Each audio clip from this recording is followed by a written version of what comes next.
சுந்தரமே தான் மேல இருக்கிற தப்ப மறைக்கிறதுக்காக ஒரு பயங்கரமான ஆக்டிங்க போட்டு சொல்லப்போனா எங்க வீட்ல இருக்க எல்லாரையுமே வந்து முட்டாளாக்கிடுறாங்க. உண்மையை சொல்லப்போனா அவர் வந்து இந்த மாதிரி தூக்கு போட போறது, இந்த மாதிரி ரொம்பவே ஃபீல் பண்ணி எந்த தப்பு பண்ணாத என் மேல இப்படிப்பட்ட ஒரு அபாண்டமா பழி விழுந்துருச்சு அப்படின்னு சொல்லிட்டு அதை அப்படியே பொன்னி மேல திருப்புறதுக்காக எல்லா பர்ஃபார்மன்ஸையும் போட்டு தள்ளிடுறாரு. இதனால வீட்ல இருக்க எல்லாருமே இந்த பக்கம் சுந்தர் பக்கம் வந்துடுறாங்க. பட் ஆனா சக்தி மட்டும் இன்னுமே வந்து சுந்தர் மேல ஒரு கண்ணோட தான் இருக்காரு. அதே நேரத்துல சுந்தரும் பவானி இருந்துகிட்டு இதுக்கு மேல எங்களால இந்த வீட்ல இருக்க முடியாதுமா, சொல்லப்போனா இந்த அளவுக்கு என்னோட வீட்டுக்காரர் அவமானப்படுத்தினாவ இந்த வீட்டை விட்டு வெளியில போனா தான் நாங்க இந்த வீட்ல இருப்போம், இல்லைன்னா நாங்க இந்த வீட்டை விட்டு கிளம்புறோம் அப்படின்னு சொல்லிட்டு எங்க பவானி கிட்டையும் சந்திரசேகர்ட்டையும் பேசிட்டு இருக்காங்க. அப்ப சந்திரசேகருமே இருந்துகிட்டு இங்க பாருமா, எந்த விஷயத்திலும் அவசரப்படக்கூடாது, கொஞ்சம் நிதானமாகுங்க, அதுக்கப்புறம் நம்ம இந்த விஷயத்தை பத்தி பேசிக்கலாம் அப்படின்னு சொல்லிட்டு இங்க சந்திரசேகரமே அந்த விஷயத்தை அமுக்க பாக்குறாரு. பட் ஆனா ஜெயாவுமே இது முடியவே முடியாது, வாய்ப்பே கிடையாது, சொல்லப்போனா அவன் இந்த வீட்டுல இருக்கிறதே வந்து நம்ம வீட்டுக்கே வந்து பெரிய கஷ்டம், அவன் இந்த வீட்டுக்குள்ள இருந்துட்டு வீட்டுல இருக்கிற ஒவ்வொருத்தரையும் கெடுக்கிறதுக்காக தான் இதெல்லாம் பண்ணிக்கிட்டு இருக்கா. என் மாப்பிள்ளை இவ்வளவு நாளா இருக்காரு, என் கம்பெனியை பார்த்துட்டு இருக்கிறது அவர் தான், அது மட்டும் இல்லாம வீட்டு நிர்வாகம் குடும்பத்தையும் பக்காவா பார்த்துட்டு இருக்காரு, இவர் மேல போய் இப்படி ஒரு தப்பு சொல்லியிருக்காளே, அவளுக்குலாம் மனசாட்சி இருக்கா அப்படின்னு சொல்லிட்டு மறுபடியுமே பொண்ணியை திட்ட ஆரம்பிக்கிறாங்க. இங்க ஜெயாக்கு சப்போர்ட் பண்ற மாதிரி வெண்ணிலாவும் பிரீத்தியும் வேற எங்க விஷயத்திலயும் அதனாலதான் இந்த பொண்ணியை நாங்க ஒதுக்க நினைச்சோம், சொல்லப்போனா அவன் நீங்க நினைக்கிற மாதிரி சாதாரண ஆள் கிடையாது, அவளுக்கு ஒண்ணு தேவை அப்படின்னா யார் மேல வேணாலும் எப்படிப்பட்ட ஆள் மேல வேணாலும் அவாண்டமா பழிய சுமத்தி அவங்களுக்கு ஒரு கெட்ட பேரை கொண்டு வந்துருவா, அதனாலதான் இவளை இந்த வீட்டை விட்டு வெளியில அனுப்பணும்னு சொல்லி நாங்களுமே பேசிட்டு இருக்கோம் அப்படின்னு சொல்லிட்டு எங்க ஜெயா பக்கம் ஒவ்வொருத்தரா சேர்ந்துட்டு இருக்காங்க.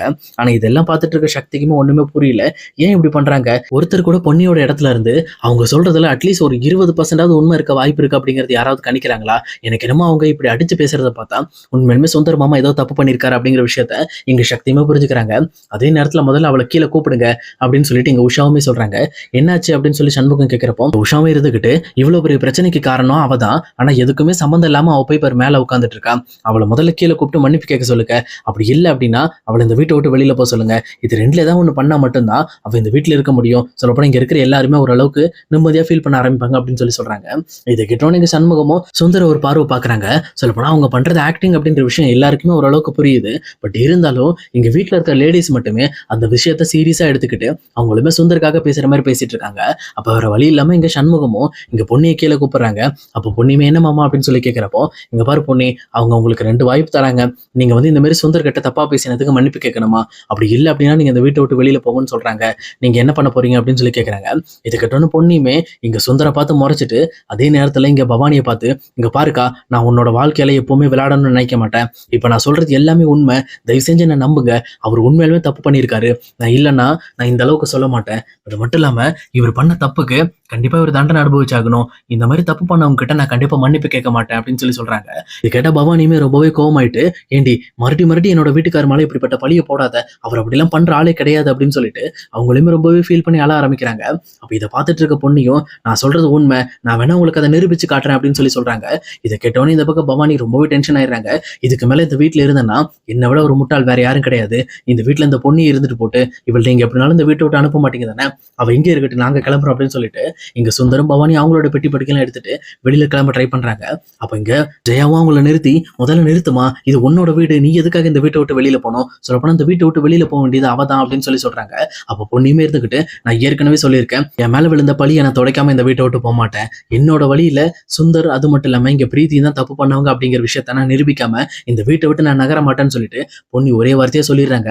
அதே நேரத்துல இங்க பவானியுமே இதுக்கு மேல நான் இங்க இருக்கிறதுல உண்மையுமே எந்த ஒரு யூஸும் இல்லம்மா, தயவு செஞ்சு எனக்கு வழி விடுங்க அப்படின்னு சொல்லி சுந்தரியும் சிவானி பாப்பாவையும் கூட்டிட்டு அங்கிருந்து கிளம்ப ட்ரை பண்றாங்க. அப்ப கரெக்டா சக்தியுமே இருந்துட்டு முதல்ல நில்லுக்கா, அவ என்ன கேட்கிறா அவங்ககிட்ட, இந்த மாதிரி நீ வீட்டை விட்டு வெளியில போனா அவ சொல்லல, அது மட்டும் இல்லாம அவ போக மாட்டேன்னு சொன்னது உண்மைதான், ஆனா அவ உனக்கு இன்னொரு விஷயம் சொன்னா அதை கேட்டியா அப்படின்னு சொல்லி கேட்கறாங்க. என்னடா விஷயம், நீ என்ன சொன்னாலும் அவளுக்கு தானே சப்போர்ட் பண்ணுவேன், சொல்லு வேற என்ன பண்ணணும் உனக்கு அப்படின்னு சொல்லி கேட்கறாங்க. இங்க பாருக்கா, அவ வந்து டைம் கேட்கிறா, சொல்ல போனா அவ சொன்ன விஷயத்த அவன் நிரூபிச்சு காட்டுறேன்றா, அவ்வளவு பெரிய ஆளா இருந்தா அவன் நிரூபிச்சு காட்டுட்டுக்கா அப்படின்னு சொல்லிட்டு இந்த பக்கம் பவானிக்கு ஏற்ற மாதிரி கொஞ்சம் சக்தியுமே பேச ஆரம்பிக்கிறாரு. அந்த டோன் கரெக்டா இங்க பவானிக்கு பிடிச்சதுனால பவானியுமே இங்க திரும்பி பொண்ணுகிட்ட இங்க பாரு, உனக்கு நான் வேணா 2 நாள் டைம் தரேன், அந்த 2 நாளைக்குள்ள என் புருஷன் மேல இருக்கிற தப்ப நீ நிரூபிச்சிட்ட அப்படின்னா என் வாழ்க்கையை விட்டு இந்த சுந்தர தூக்கி எரிஞ்சிடுறேன், அதே நேரம் நீ நிரூபிக்கல அப்படின்னா அடுத்த 2 நாள் முடிஞ்சதுக்கு அப்புறம் இந்த வீட்டுல நீ இருக்கக்கூடாது அப்படின்னு சொல்லி சொல்றாங்க. இதை கேட்ட பொண்ணுமே கண்டிப்பா நான் சொன்னதை செய்வேன் அப்படின்னு சொல்லிட்டு அங்க இருந்து வெளியில கிளம்புறாங்க. அதே நேரம் சக்தியுமே பொண்ணியோட முடிவை பார்த்து பயங்கரமா ஷாக் ஆயிடுறாங்க. இன்னொரு பக்கம் பொன்னி வந்து சுந்தர் மேல இருக்க தப்பை நிரூபிக்க போராடும் போது கண்டிப்பா நம்மளும் சுந்தர் மேல ஏதாவது தப்பு இருக்கா அப்படிங்கிற விஷயத்தை தேடி பார்க்கணும். ஏன்னா கண்டிப்பா பொன்னிக்காக இந்த விஷயத்துல நம்ம ஹெல்ப் பண்ணணும் அப்படின்ட்டு சக்தியுமே அங்க ஆஃபீஸ் கிளம்புறன்ற பேர்ல டைரக்டா இங்க மியூசிக் ஸ்டுடியோக்கு கிளம்புறாரு. இன்னொரு பக்கம் எங்க பொன்னியுமே அந்த ஹாஸ்பிட்டல் வராங்க. அங்க வந்து அங்க இருக்கிற சிசிடிவி ஃபுட்டேஜ் பத்தி கேட்டுட்டு இருக்காங்க. அப்ப கரெக்டா ஹாஸ்பிட்டல்லையுமே அங்க இருக்கிற கேமரா ஃபுட்டேஜ் பார்க்கணும்னா இந்த மாதிரி யாரோ பெரிய மனுஷங்க ரெக்கமெண்ட் பண்ணோம், அப்படி இல்லைன்னா போலீஸ் வந்ததை தான் நாங்க காட்டுவோம், நீங்க திடீர்னு வந்து காட்டுங்கன்னா நாங்க எப்படி காட்ட முடியும் அப்படின்னு சொல்லிட்டு இந்த பக்கம் அவங்களுமே கேட்டுட்டு இருக்காங்க. அப்ப சக்தியுமே அங்க கரெக்டா ஸ்டுடியோக்கு போயிட்டு யாரு என்னன்னு சொல்லி கண்டுபிடிக்க முடியாதனால ரொம்பவே குழப்பத்தோட மறுபடியும் பொண்ணியை பார்க்கறதுக்காக அந்த ஹாஸ்பிட்டலுக்கு போறாங்க. அங்க போனதுக்கு அப்புறம் இங்க பொண்ணு கிட்ட இப்படி பேசிட்டு இருக்கிறத பார்த்துட்டு, சார் இங்க பாருங்க, நாங்களும் ஒண்ணு சும்மாலாம் வரல, ஒரு முக்கியமான கேஸ் விஷயத்தை பத்தி தான் பார்க்க வந்திருக்கோம், உங்களோட பொருள் ஒண்ணு காணாம போயிருக்கு, அப்படி நீங்க எனக்கு அந்த சிசிடிவி ஃபுட்டேஜை காட்டல அப்படின்னா கண்டிப்பா உங்களோட ஹாஸ்பிட்டல் மேலதான் நான் கேஸ் போடுவேன் அப்படின்னு சொல்லிட்டு இந்த பக்கம் சக்தியுமே வந்து பயங்கரமா பிரச்சனை பண்ற மாதிரி பேசுறாரு. இதை பார்த்து ஹாஸ்பிட்டல் இன்சார்ஜும் சரி சார் நீங்க பாத்துக்கங்க, ஒன்றும் பிரச்சனை இல்லை, ஆனா இதை வந்து நீங்க ரெக்கார்டிங் எடுத்துட்டு போக முடியாது அப்படின்னு சொல்லி சொல்றாங்க. சரி சார் நாங்களுக்கு பார்த்தா மட்டும் போதும், வேற ஒன்றும் வேண்டாம்னு சொல்லிட்டு இந்த பக்கம் பொன்னியும் சக்தியும் சேர்ந்து அந்த சிசிடிவி ஃபுட்டேஜை ரன் பண்ணி பார்க்க ஆரம்பிக்கிறாங்க. அந்த ஃபுட்டேஜ்ல இங்க பொன்னி சொன்ன மாதிரி கண்டிப்பா இங்க பொண்ணு ஏழை வாங்க வந்திருக்காங்க. அப்போ சுந்தர் அது மட்டும் இல்லாம தாஸோட ஒய்ஃப் எல்லாம் பேசிட்டு இருக்கிற விஷயம் தெரியுது. ஆனா எந்த ஒரு வாய்ஸ் ரெக்கார்டிங் கிடையாது. ஏன்னா லாங்ல இருந்து அந்த வீடியோ ரெக்கார்ட் மட்டும் எடுத்ததுனால அவங்க என்ன பேசுறாங்க அப்படிங்கிற விஷயம் தெளிவா தெரியல. பட் ஆனா அவங்க 3 பேரும் பேசிட்டு இருக்கிற விஷயம் மட்டும் இங்க கேமரால ரொம்பவே ஆழமா தெளிவா பட்டிருக்கு. இதை பார்த்தோன்னே இங்க சக்தியுமே புரிஞ்சுக்கிறாரு. அப்போ பொன்னி சொன்னது கண்டிப்பா உண்மைதான். அப்போ சுந்தர் ஏதோ ஒன்று பண்ணியிருக்காரு, அவர் பயந்து பேசிட்டு இருக்காரு. அது மட்டும் இல்லாம அந்த சுந்தருக்கு எதிரில் இருக்கிற ஆளுமே இங்க சுந்தரை மிரட்டிக்கிட்டு இருக்காங்க. அப்போ இவர் உண்மையாலுமே தப்பு பண்ணிட்டாரு அப்படின்னு சொல்லி புரிஞ்சுக்கிறாங்க. அப்புறம் சக்தியுமே இருந்துக்கிட்டு அந்த சிசிடிவி ஃபுட்டேஜ் வீடியோவை தன்னோட மொபைல்ல ஒரு காப்பி பண்ணிக்கிறாரு. சொல்ல போனா அங்க யாரும் இல்லை அப்படிங்கறத கன்ஃபார்ம் பண்ணிட்டு தான் காப்பி பண்றாரு. காப்பியும் பண்ணிட்டு அதுக்கப்புறம் அங்க இருந்து டைரக்டா எங்க ஸ்டுடியோ போறாங்க. அப்போ பொண்ணுமே என்ன பண்றதுன்னு தெரியாம யோசிச்சுட்டு இருக்கும்போது என் கார்ல ஏறு பொண்ணு அப்படின்னு சொல்லிட்டு சக்தியுமே கூட்டிட்டு போறாரு. இங்க பொண்ணுக்குமே ஒண்ணுமே புரியல. சரி சக்தி ஏதோ பண்றாரு அப்படின்னு சொல்லிட்டு அவங்க கூட இருக்காங்க. அப்போ டைரக்டா எங்க ஸ்டுடியோ போயிட்டு இந்த மாதிரி பழைய ரெக்கார்ட்ஸ் எல்லாம் எடுக்க ஆரம்பிக்கிறாங்க.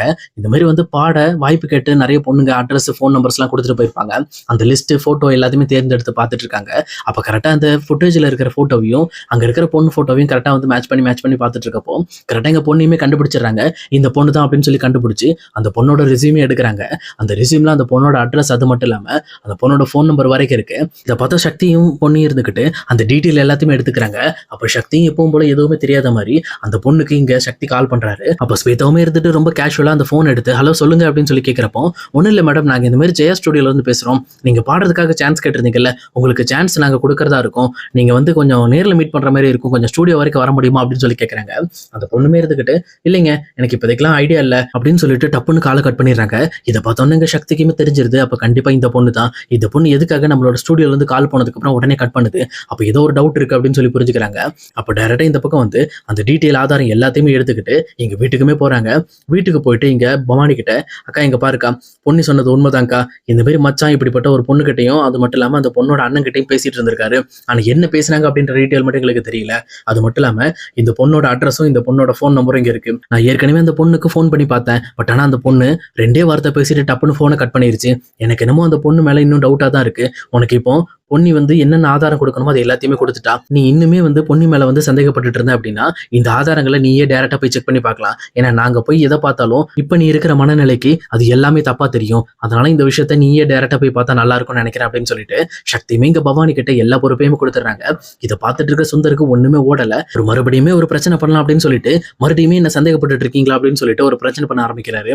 அப்ப பவானியுமே இருந்துகிட்டு இருங்க, இன்னும் 2 நாள்ல தான் இந்த பொண்ணு இந்த நம்ம வீட்டை விட்டு போறாள், சொல்ல போனா அவளால என்ன முடியுமோ அந்த எல்லா ஆதாரத்தையும் கொண்டு வந்து கொடுத்துட்டால, நான் டைரக்டா அந்த பொண்ணோட வீட்டுக்கே போறேன், அங்க போய் பேசிட்டு இந்த பொண்ணியை இன்னைக்கே நான் வெளியில அனுப்பிச்சு வைக்கிறேன் அப்படின்னு சொல்லிட்டு எங்க பவானியுமே தன்னோட கார் எடுத்துட்டு சுந்தரையும் கூப்பிட்டுட்டு அங்க இருந்து கிளம்புறாங்க.